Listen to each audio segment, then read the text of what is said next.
How do we make it easier for more Americans to reliably put food, and in particular, hot food, on the table? That's today's big question. My guest is Salaam Bhatti. Salam is the SNAP director at the Food Research and Action Center, a 501c3 that uses advocacy and strategic partnerships to improve the health and well-being of people struggling against poverty-related hunger in the United States. Welcome to Important, Not Important. My name is Quinn Emmett, and this is Science for People Who Give a Shit. In our weekly conversations, I take a deep dive, almost 200 now, wow, with an incredible human like Salam, who's working on the front lines of the future, as we say, to build a radically better today and tomorrow for everyone. And my goal is to stand in for you and to help you answer the question, what can I do? Salam, welcome to the show. You've already put up with me for like 20 minutes, so we should get into it. No, thanks for having me, Quinn. This is great. For sure. Well, let's see if we can stay great here. So for years, I started these conversations with a pretty ridiculous question, but I used to actually get pretty great answers from it. I've grown up a little bit. The question was, why are you vital to the survival of the species? And usually people would cackle, and then I might actually get something a little profound. I would encourage them to be bold. I have rephrased that a little bit into two questions, even though it might sound like one. So this is how we're going to start. Are you ready? Yes. Okay. Why do you have to do this job? Basically, why of everyone in the world, does the world need you to do this work? Of course, a lot of other people do it, but why you? That's the first part. And the second part is, why do you have to do this work? Of everything you've done in your past and all the ways you could answer the call, why do you have to do this work? Basically, why does the world need you, and why do you need this work? Yeah, the world doesn't need me. There's 1,000 other more qualified people to do the job. I just happen to, stumble my way into it. Why do I need to do this? So I grew up in a lower income household. We qualified for and received the WIC program benefits, women, infants, and children. And throughout public school, we received the free school meals. Very grateful for that. And then when I was in law school from 2008, and then I graduated, and then up until I got my first real job in 2017, I was living in poverty, just abject poverty in Queens and Long Island, New York. So it was just a lot of hardship, a lot of suffering alone. And it wasn't until I would reach out to my collective, my communities, that I was able to actually get out of poverty and actually find more sustainable work and do greater things. And ironically, my first real job was at the Virginia Poverty Law Center, which is the job that got me out of poverty. And I'm very grateful for that opportunity, but also really agitated that we have the richest country in the history of the world, the strongest country in the history of the world. We're called the land of plenty, but we have plenty of poverty, we have plenty of hunger. And so I am just very sick and tired of all of that. I don't want other people to have to go through what I went through. I am in this because I am literally trying to end poverty in America, because I truly believe we have the resources to do so. After all, poverty is a policy choice. It is. It is. It is a choice we make every day. I saw somewhere in a t-shirt once, and it's really stuck with me. Poverty charges interest, which I really like. So before we get into this whole thing of the work you're doing in the world, first of all, thank you for sharing that. Part of the reason this is still such a clusterfuck in the U.S., despite being so rich and so strong, is because to some folks, it is a moral question of whether we should support folks with WIC and SNAP and everything else, Medicaid. At any point, did you feel like, you know what? I'm good. I'm just going to rely on SNAP and WIC and the government, and I'll just leech off them and feel good. Because it sounds insane, but that is what a lot of folks believe. That's how the program runs. If only it was that luxurious to live on government benefits. The sad thing is that when I was living in poverty in law school, I was not eligible for SNAP benefits. And that's because there is a rule known as the work to eat rule, where college students or students have to work 80 hours a month to qualify for SNAP benefits. So while you are supposed to be fully immersed in the college experience of learning and studying, you're also supposed to be working 80 hours a month. And now, if you are low income and you're going to college, you're likely a first generation student Mhm. in a higher level or higher education. So you don't really know what you're doing. You're just, learning as you go.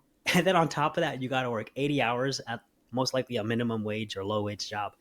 So what we're seeing is that this is happening and people are qualifying to receive SNAP benefits to put food on the table, but they're pretty much failing out of school because they have to also work on top of trying to study. And it's impossible. It's not right.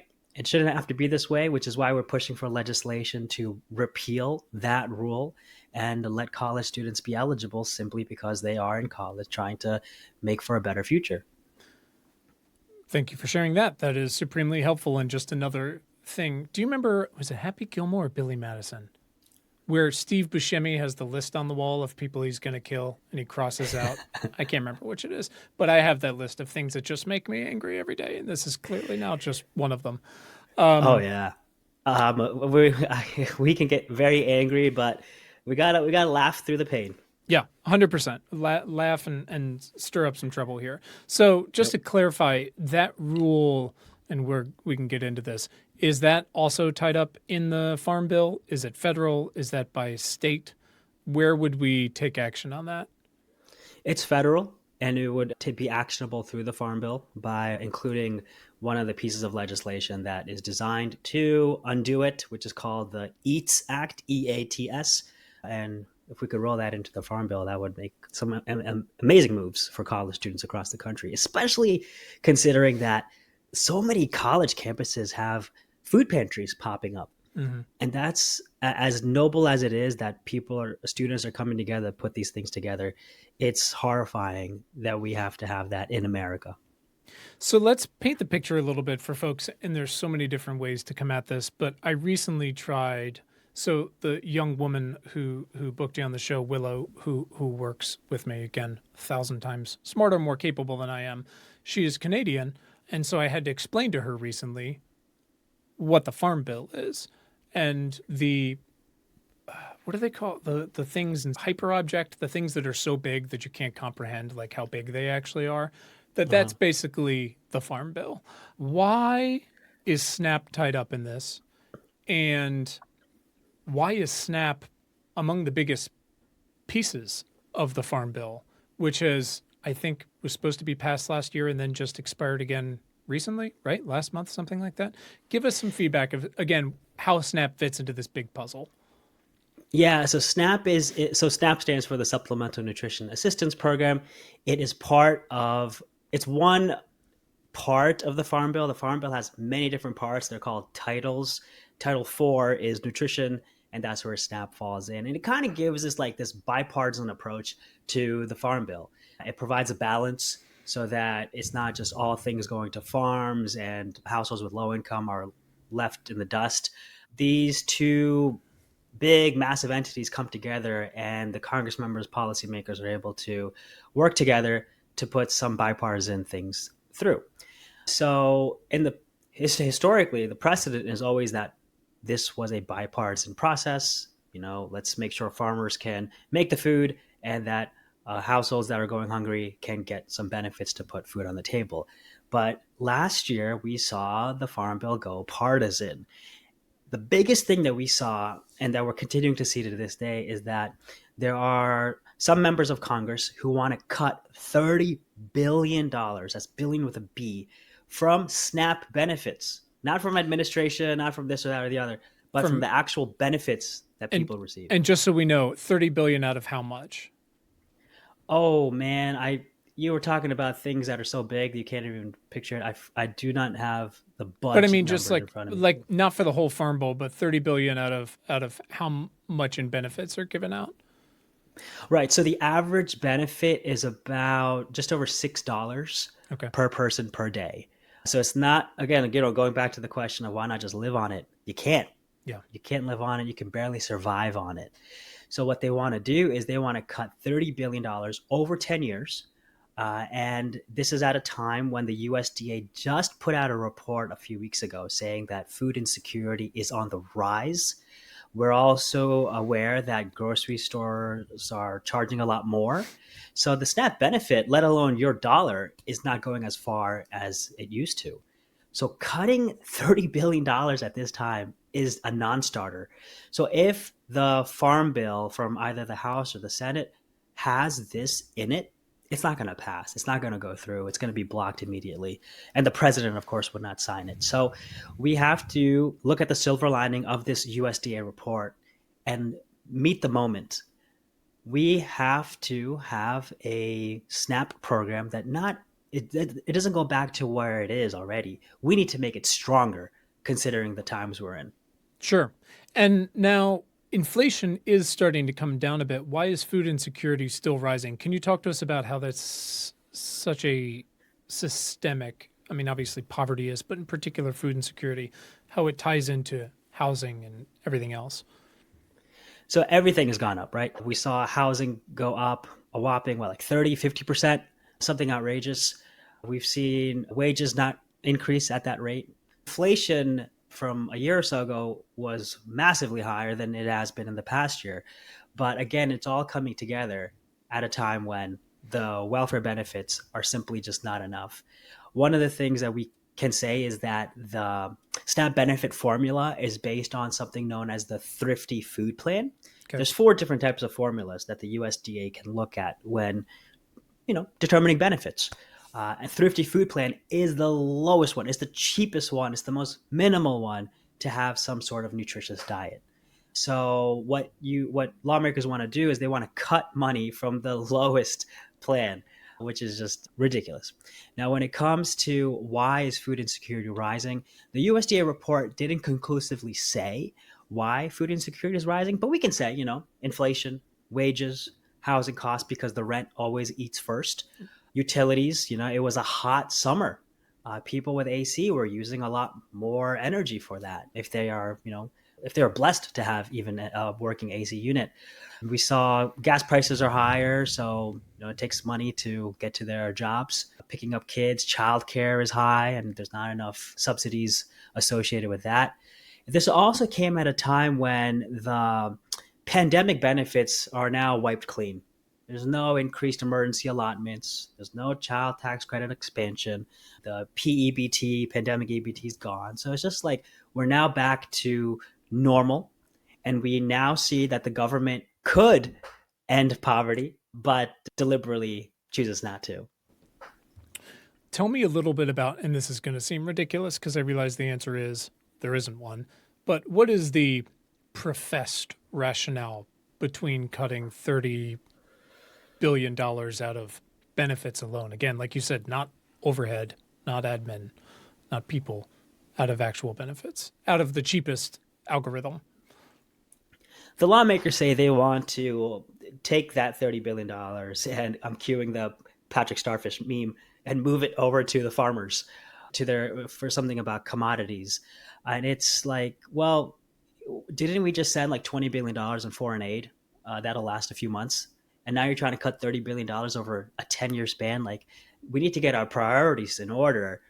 Do we want to bomb innocent people, or do we want to feed our own?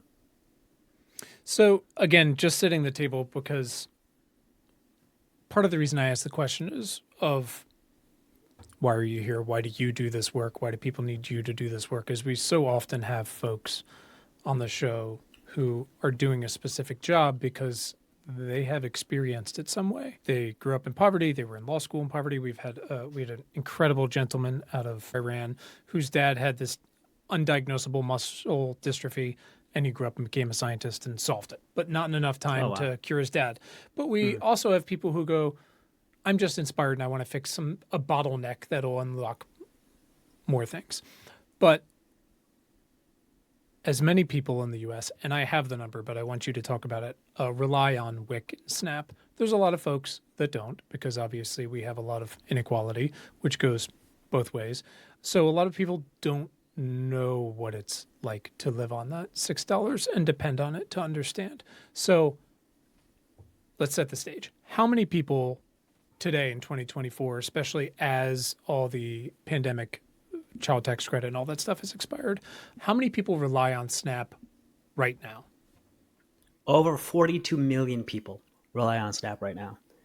And I would say that's an artificially low number, because this is based on the federal poverty level, which is an artificially constructed formula that's outdated, and it doesn't actually consider what poverty is. So we would estimate that there's tens of millions of more people in America who are living in actual poverty, who should be added to the SNAP rolls and get some food on the table so they can have a better future. Where does that, obviously the nation itself, the population is growing, as we make our way towards 400 million. Where does that number fit sort of on the historical scale of, I guess, the percentage of the population that is dependent on it? Where does 42 million fit there? Yeah, it skews higher than average or than before. I mean, SNAP is a 60-year-old program, and it's been evolving since those early days to help a lot more people. Now, it's not a matter of shame that we have over 40 million people receiving SNAP. It is a matter of shame that we have over 40 million people in the strongest country in the history of the world and richest nation living in food insecurity. So what we've seen is that the government can increase the benefits. Mm-hmm. The government can expand the child tax credit. And when the government did expand the child tax credit, it cut child poverty in half. Mm-hmm. Adding a few extra dollars, we could have eliminated child poverty. So that is the shameful thing. There is no shame in utilizing SNAP benefits. It's there for you. People who utilize it they're not receiving it for the rest of their life. It's on average just a few years. And it's a great hand up to make sure you have food on the table and your money can be flexible and liquid for other necessities. So it's absolutely important that you get food on the table and food in your bellies. We've seen the science show, to talk about science on this podcast, that when SNAP benefits are received in the beginning of the month, kids will perform better in school. And we can see that their test scores improve or are higher at the beginning of the month compared to the end of the month. Typically, a household will run out of or exhaust their SNAP benefits within the first 3 weeks. So in the third or fourth week of the month, we've seen grades slump in households with low food insecurity or households with SNAP. So it's a telltale sign right there that we need to increase the SNAP benefit adequacy so that it does last the whole month, so that we can give our kids a better future too. It really parallels in a lot of ways, and this is an oversimplification, but it's both of them are timely, and both of them, again, are part of the systemic problem. It parallels a lot of how Medicaid has been expanded in the past 15 years, and then through lowering the threshold for being eligible during the pandemic, and now how many people are being unenrolled. It seems like 70% of which is because of fucking paperwork, not because they're not eligible anymore, but how much that affects poverty and health and education and people being able to go to work or go to school or whatever it may be. There's this, when the pandemic started, Ed Yong, the science writer Ed Yong, who was from The Atlantic, won the Pulitzer, his metaphor was this pandemic is like a flood that is going to expose all the cracks in our sidewalk, right? Mm-hmm. And my poor man's version was, this is a pop quiz on here's all the economic and societal decisions you've made over the past 50 years. Let's see how it goes. Not great, obviously. But we did get to do some interesting experiments that we probably never would have gotten able to do, like the Medicaid stuff, like the child tax credit. And like you said, Cory Booker and so many others have been yelling about this for years. Suddenly it cuts child poverty in half, and then we don't do it anymore. And I know a bunch of states have done their own version, but it's amazing because now we have the evidence, right? And now we have the evidence. How many people, and like you said, it is more than ever so clear that this is a choice. What's the beautiful thing about expanding the child tax credit and increasing SNAP benefits is that the money gets used up within weeks. It doesn't get stored in an offshore account, never to see the light of day again and Right. grow accrue interest. This money goes right back, not just into the economy, but the local economy. It is an incredible investment into local communities. Yeah, let's talk about that a little bit. How does SNAP, I don't know if it pays for itself, but like you said, by week 3 and 4, families are running out of it, which means they're using it. How does it stimulate local, regional economic growth? How does it pay itself back? So the studies actually show that during an economic downturn, every SNAP dollar that's used generates about $1.54 in economic activity. So Wow. what does that mean? That means it helps to pay for the cashier at the grocery store. It helps to keep the lights on, pays for the truck driver that's transporting the fresh produce. It helps to pay the farmer who's growing the food. So it's got a great immediate impact in the whole supply chain of your local economy. Yeah, it's frustrating. And let's not forget, it's feeding people as well. Right. And you're like, but it's just literally feeding people. It just, God, this makes me so mad. I was, again, another semi-analogous version is having lived in Los Angeles for the past 15 years or so, where the air quality is much better than it once was, obviously, but it's still not ideal. And now wildfire smoke is so bad. And there's so many studies, not just about heat in the classroom or how it doesn't cool down at night and how that lowers grades, but also wildfire smoke and what that can do, especially to growing brains. And I was an asthma kid growing up. And so it's amazing how quickly I turn into like Batman about these things, where I just become so angry about it. It's like, it's food on the table. It's kids who can't breathe. This is not some unsolvable problem. This isn't like, how do we decarbonize steel? Like, it's very straightforward and it works. I thought you would turn into Batman because of your asthma and you would just go, "Where is she? Yeah, right, exactly. Where is the food? Yeah. How do we destroy poverty?" Yeah, 100%. Well, Batman, if your parents had paid taxes, Gotham wouldn't be the crap hole that it was. They built a subway. Yeah, right. Fuckers. Okay, so like you said, this is on and off sort of the 60-year program. Now there's WIC. There's all these different pieces, Medicaid. Many Americans do not have bootstraps, but we have versions of these things. It's just like you said, the poverty level as it's defined is very low. But a lot has also changed about diets and nutritional guidelines and how and where we shop for groceries with all these mergers, but also online grocery shopping. And I know hot foods is a complicated part.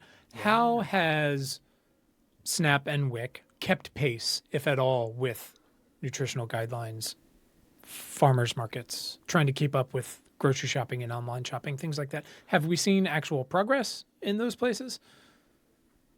Yeah, so we saw a massive amount of progress happen within SNAP a few years ago in the 2018 Farm Bill.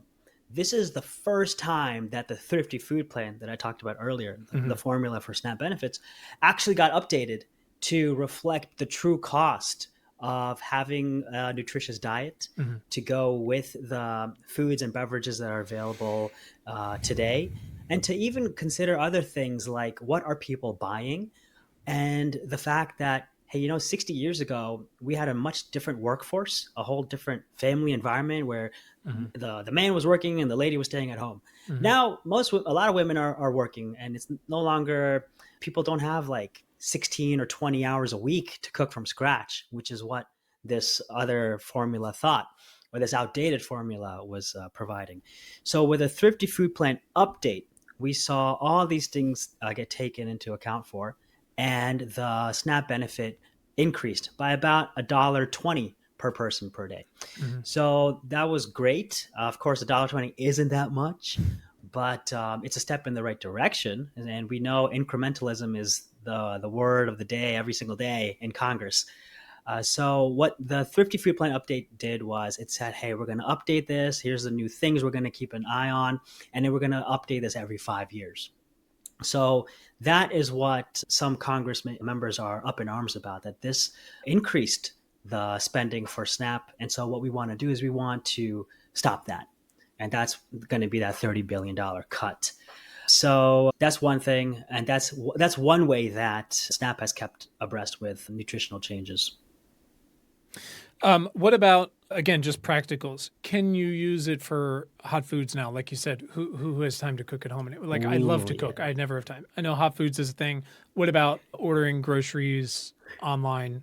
Where are we there? Yeah. So the hot foods one is such a mind-numbing thing.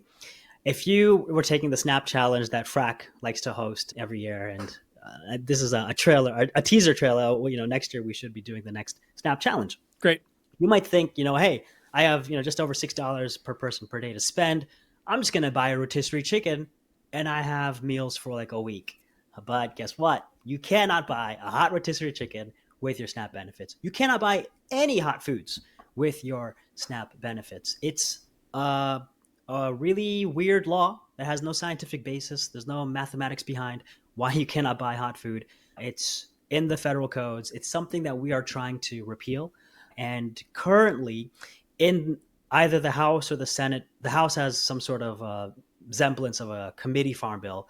The Senate has some frameworks, but they both have language in there to do a study about hot foods. We don't need to do a study. Yeah. Just turn it on. Just flip the switch and let the hot foods be bought, because the studies have been done. It's already been in pilot or beta testing whenever a disaster happens, because the states will put forward waivers to the USDA, the United States Department of Agriculture, that oversees and administers SNAP, and they'll ask for waivers to the definition of food. And that's when the hot foods are able to be bought during and after disasters with your SNAP benefits. So, hey, when people are living in poverty, every day is a disaster. So just, let them buy hot foods with their SNAP benefits.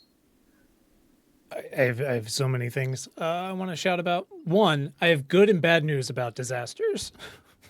One is that it's all the time now All the for, time. for everyone. And two, you're exactly right. I remember one of my earliest guests, one of my favorite humans. She wrote a lot of the Green New Deal, now works at the Roosevelt Institute. Rihanna Gunn Wright had an interview once where someone asked her something climate existential crisis, and she's like, "I'm black. Which existential crisis are we talking about here?" And you're right. It's very expensive to be poor in this country, and the thing that most people have such a difficult time buying is time. Childcare, preparing food takes a lot of time if you have your power on and running water, which we also like to take away from folks. And so it just seems so incredibly frustrating that we still can't do that. It seems so primitive and medieval. When we try to fight for that, what is the most common argument presented against, hey, no, sorry, you still can't have hot food? So some people say that there's a confusion between purchasing hot foods and using SNAP benefits at a restaurant. We say, there's two entirely different things. There is a restaurant meals program that states can opt into, and that only is for certain populations. Those who are over 60, those who are homeless, or those who have a disability, or if you're a spouse of anybody in one of those three groups. Those are the only people who qualify for the restaurant meals program. The state has to opt into it, and the restaurant has to participate in it as well. So that's a completely different program. Hot foods is another separate thing. That's when you do go to the grocery store, your convenience store, and instead of buying the cold chicken, you are able to now buy the hot rotisserie chicken, maybe use the hot food bar, because, like you're saying, time is incredibly valuable. They're not making any more of it.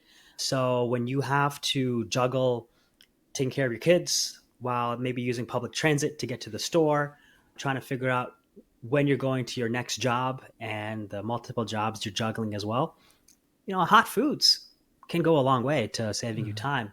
But it also just changes your day when you have a hot meal in your belly. When I was living in poverty and I was, munching on whatever cold stuff I had, it really puts a damper on your day.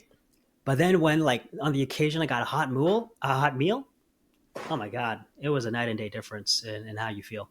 Okay, focusing on what is available and what is not? How has it kept up with nutritional guidelines? Obviously, a lot has changed and tried to been changed. And we've got Michelle Obama's plate. We've got the new added sugar tag, which is great. And all I do is like shake cans of iced tea at people and show them the added sugar. I'm really a pleasure to be around. How has SNAP adapted to that, if at all? And the same with WIC. I can't speak to WIC, but I can say that with SNAP, one of the beauties of SNAP is that the participants have full autonomy to buy whatever food beverage they want, whatever, non-alcoholic, Not no hot. tobacco, not hot. So we want to repeal that hot part, of course. But yeah, they can buy whatever foods they want for their diets. And what we've seen is that the households that participate in SNAP, the households that are eligible and participate in SNAP, have better health outcomes than households that are eligible and don't participate in SNAP. What we've also seen is that when the SNAP benefit amount was increased during the pandemic and during the recession, we saw emergency room visits decrease. And so that means medical debt decreased. That means Medicaid spending decreased. So it was an economic boom for a lot of families and the government in terms of cost savings as well. But when SNAP benefits are reduced or there's, not participating in SNAP, then emergency room visits increase, which increases medical spending and increases Medicaid spending. So those are some of the ways we see health outcomes tied to SNAP benefits. Okay, so if we didn't clarify, if you're not familiar, and we're going to have to find some easy to read resources for folks on the Farm Bill, passed every 5 years, supposed to be passed every 5 years. We're a little late. A lot of the stuff is still running. Obviously, it expired last month. Now we got an election coming up. Who the fuck knows? What are we like to, okay, so with our action tool, right? When we say, you're like, I want to donate to some candidates. The first thing we're going to do is say, maybe don't donate to president and federal level. Your money's going to go much farther on the state and local level. And then we're going to push you towards groups who are endorsed by, or candidates who are endorsed by folks we work with or are allies of. But we're also not going to push you towards races that someone's definitely going to win or definitely going to use, because those are also not a good use of your money. We want races that we can swing, but might also swing a house or a chamber or a city council or a school board, whatever it might be. Again, we want you to trust that when we tell you to smash your thumb on a button, we've done most of that work for you. Keeping that in mind, what are sort of the 1, 2, 3 things you guys are fighting for in this current Farm Bill iteration that you think will be most effective and has a chance of being a part of the package? So I guess the top 3 things that we believe can and will happen in the Farm Bill are, one is the repeal of the drug felon ban. There is a law that was inserted into the Great Welfare Reform Act during former President Clinton's time to end welfare as we know it. Mm-hmm. And Congress included this provision that said, if you have a drug felony on your record, you can never receive SNAP or another program called TANF, Temporary Assistance for Needy Families, for the rest of your life. So it doesn't matter if you pay your fines and you do your sentence, you serve your time, you have this life sentence, a double punishment for the rest of your life. Mm-hmm. Only if you've had a drug felony on your record. So there was also a provision in there that said states can repeal that. And so far, maybe about half of the states have modified or fully repealed it. Okay. And now it is we're in a bipartisan situation that this should be repealed in the next Farm Bill. So we're very excited about that. Either way that one's going to pass. Yeah. What do you need? In both. Yep. Yeah. So that's great. What is on the precipice that would be the most effective? Like, what's the intersection of we need help to pass it, and it might pass, but it might not, and could affect the most people? Am I making any sense? Yeah, absolutely. Okay. So there's this massive problem about SNAP benefit theft. It's called skimming. And skimming affects people who have debit cards, credit cards as well. Now, SNAP participants are prime targets because the SNAP card, it's essentially, it's known as like a hotel key card. It doesn't have many security features, if any. So what people do is you swipe it. It's still a magnetic swipe, a magnetic stripe swipe card with a 4-digit pin, but it doesn't have the CVV number. It doesn't have an expiration date. So things that would keep you secure when you're shopping, especially online, don't exist in that. So as a result of this, there are criminal rings, crime associations, a Romanian criminal gang that's really honed in on this and has stolen over $90 million in benefits from people. And so what we have before us in Congress is a bill called Fairness for Victims of Skimming Act, which is both in the House and the Senate. And what this does is that this would extend permanently the replacement benefits and the full replacement of any benefits that are stolen from SNAP participants. Because right now we just have like short-term expansions or extensions to replacement benefits. We had one that was supposed to end at the end of September. It just got extended into December 20th by the continuing resolution. So it's like we don't want to kick the can down the road for the rest of our lives. We have to understand that we're going to be seeing theft happen. People are going to be stealing SNAP participants' benefits forever. So we need to make sure we have a permanent fix of a replacement so that households with the lowest incomes in America aren't starving because somebody stole their benefits. So we need a lot of support behind the Fairness for Victims of Skimming Act to get that through. So we have that permanent replacement. The Hot Foods Act, we were talking about, hot rotisserie chickens. We need a lot of support to get that through as an actual repeal of the ban, not as a study. So it's just known as the Hot Foods Act. It's championed by Representative Grace Meng out of New York. So that would be wonderful. And we would love to see the door open for the EATS Act, which stands for Enhanced Access to SNAP Act for college students, so that they can receive SNAP benefits without having to work 80 hours a month. All sounds pretty fucking great. I mean, oh, God. Okay, that's really helpful because, again, we really try to operate in what is most actionable, going to affect the most people, but also is not a waste of time in either direction. That matters. People like to feel like, oh, I'm in a fight. Let's do this thing. This has all been super, super helpful. So what else can we do? So for instance, we've kind of broken the app and how we structure these things down into a few different we call them verbs. Do you remember Mad Libs? Heck yeah. Yeah, it's kind of like Mad Libs, basically. So we say, I want to verb about a noun. And so the typical verbs are learn, donate, volunteer, be heard. And that is typically at the federal and state level where you call and yell at your reps with a script we give you. Or on the local level, we provide a template for you to go to your school board meeting or city council meeting, whatever it might be. And there's also invest in, there's get funded for, and then all the different nouns. So what do you feel like are the most effective ways we can help? And I'm also going to follow up with you offline about this because clearly I think there's some work we can do together here. But I guess off the top of your head live, what are the places we can be most helpful? So 2 ways, definitely. One is to visit frac.org, frac.org. And right at the top of the page, there's action items. We have something called the Action Network, the FRAC Action Network, which, the acronym is FAN, so be a fan. And what we do with the Action Network is we have these priorities that we need to get before Congress. And it's so impactful when constituents reach out to their Congress members, which is your entire audience base.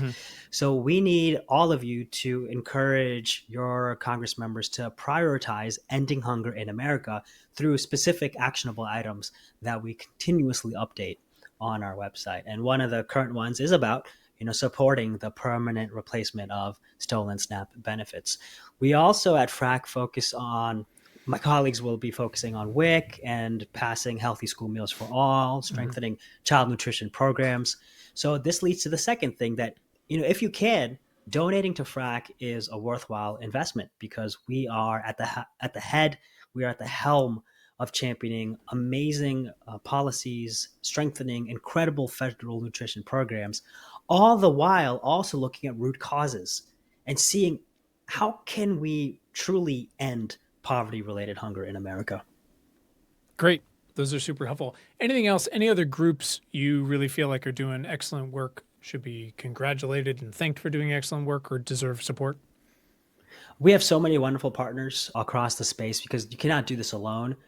You'll never get anywhere. So we are happy and proud to work with the Center on Budget, with Feeding America, Amazon, and that's just some of my partners. CSPI, and oh gosh, I feel like I'm at the Oscars, and I'm like, oh no, I'm gonna forget somebody, and Right. and the tabloids are gonna rip me apart for this. Right. But I just and there's so many what's so important is it's not just nonprofits, but it's private groups as well, private corporations, all coming together to say, hey, listen, we have this shared goal of making sure, over 40 million people are taken care of, because it's good for the economy, it's good for morals, it's good for our own inner peace, et cetera, et cetera, et cetera. So it's really wonderful to come together with non-traditional coalitions, with so many different types of private citizens to get the ball moving. And this is truly the only way anything good can be accomplished in America, by getting everybody together. Great. Awesome. Well, we'll get more specific on that stuff offline, and you can send us any other resources, things like that. All right. I got a last few questions I ask everybody, then I'm going to get you out of here. Is that all right? Sounds good. Okay. You've talked about your history. You were very kind and generous to share that. I think a lot of folks will identify with that. When was the first time in your life when you realized you had the power of change, or the power to actually, really do something meaningful for others? And that could have been 6 years old with a lemonade stand, or 6 months ago. It would probably just been the past few years, when my mom and I would go to the WIC office and get our WIC benefits and checkups and everything like that. The same day, we would go in the morning. Later in the day, we would be doing Meals on Wheels delivery for those who have disabilities, those who are older, and giving them hot meals bringing hot meals to them in their homes. And I'll never forget that image of just the smiles of people living lonely lives, and how touched they were. It didn't affect me until a few years ago, that this is something my mom had inculcated in us growing up, that it's not just about receiving and taking benefits, but it's also about how can we also give back at the same time. Even if we may not have money, we do have our time, which is just as valuable. When I started at Virginia Poverty Law Center as the public benefits attorney, I was tasked with improving SNAP, improving TANF, improving school meals within a divided commonwealth. And I had the biggest imposter syndrome, because I saw what my predecessors tried to do and how great of attorneys they were. And I thought, if they were unable to, how can I do anything? So I knew that it wasn't something I could do myself. I gathered as many partners, traditional and non-traditional, together to get the needle moving. And within 4 or 5 years of that role, we were able to do some amazing things, like expand SNAP to over 25,000 families unanimously in the state assembly, which was unheard of. We were able to increase the TANF cash assistance amount by historic amounts twice. I got to quote Eminem in the Senate committee while I was advocating against period poverty and for menstrual equity. I got to work with so many wonderful people to help subsidize reduced priced school meals, so that those were free for students who were eligible for it. And we were only able to do some wonderful things in a few years because we did these things together. Mm-hmm. I didn't know I had the power to do that until I was in concert with others, because I knew alone I could accomplish nothing. I love that. Thank you for sharing that. It really, especially with how divided so many legislatures are, and obviously Virginia was going in a great direction. We had a bit of a hiccup, and now we're trying to pull our shit back together here. I don't remember what vote it was or what year, because I probably have CTE, but when the new Medicaid passed in Virginia, and all of a sudden I think it was like 400,000 folks had health insurance, not overnight, but that probably had never had it before. And you just think, oh, that is something you can do. And what does it mean when someone can take their kid to the doctor for the first time? Yeah. That was my supervisor, Jill Hankin. She was the commander in chief on that Medicaid expansion, and just a living legend. She retired very shortly after that massive win, and rightfully so. Oh, So it was a very emotional day when that happened. Not yeah. her retiring, that was emotional, but also when Medicaid expansion happened. Because you're right. People who didn't have health care for the longest time now finally had it. And it was just because it was a policy change. Mhm. It It, was a it choice. wasn't something it wasn't something like on a 10 commandment that thou shalt not have health care. It was just something that we had made. We as a people said, yeah, poor people shouldn't have a health care, or Yeah. you can only get this much in benefits. Like, we can change these things. Yeah. That's a choice we're making. Thank you for sharing that. Last one, in all of your free time, what is a book you have read recently in the past year, something like that, that has affected you? It has opened your mind to something you hadn't considered before or changed your thinking in some way? Oy vey. I mean, as a father, I pick up a lot of books and I never get to finish them. Yeah. And all the Yeah. books that I get to finish are like See Spot Run. By the and, way, we have Corduroy. coloring books on the list. We've got kids' books. Like, that's 3/4 of my shit. So feel free to share one Okay. of those.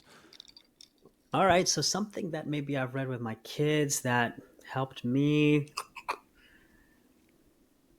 Nothing. It's all Llama Llama, man. He's not helping Wait, anybody. Llama Llama. Well, Llama Llama's not helping people, but the point of Llama Llama, I mean, God, that guy gets pretty worked up. I think about the Llama Llama when the mom's like, hey, I can't do your shit every second. Like, at some point, you're just going to have to hold on a minute. You know what? I'll talk about Llama Llama and the bully goat. Okay. This is a story where Llama Llama is getting bullied throughout the day by a bully goat, and he finally just stands his ground and just stop it. We're not going to be playing here anymore. And then he tells an adult that this is happening. So that that confrontation, so many times that I might not be a confrontational person, but when it comes to protecting one's rights and protecting the rights of others, because Nellie New was also being accosted through this bully.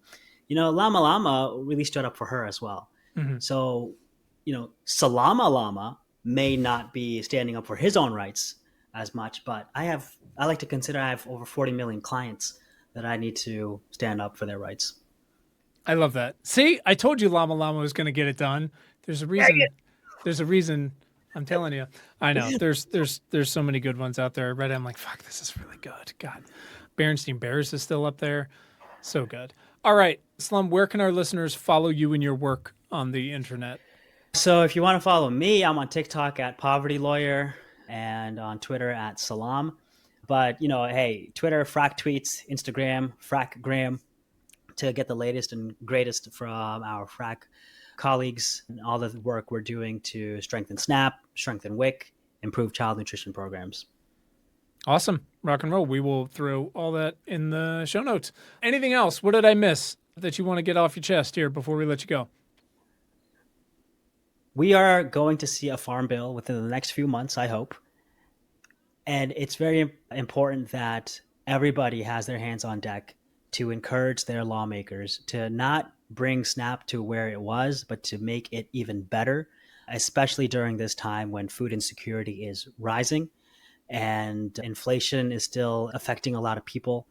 And we have the resources to strengthen this program. So please join our effort on frack.org to make the good fight, make some improvements, because after all, you can't lead America if you can't feed America.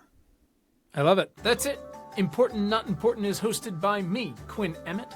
It is produced by Willow Beck, and the music is by Tim Blaine. You can read our critically acclaimed newsletter and get notified about new podcast conversations at importantnotimportant.com. Thanks so much for listening, and thanks for giving a shit.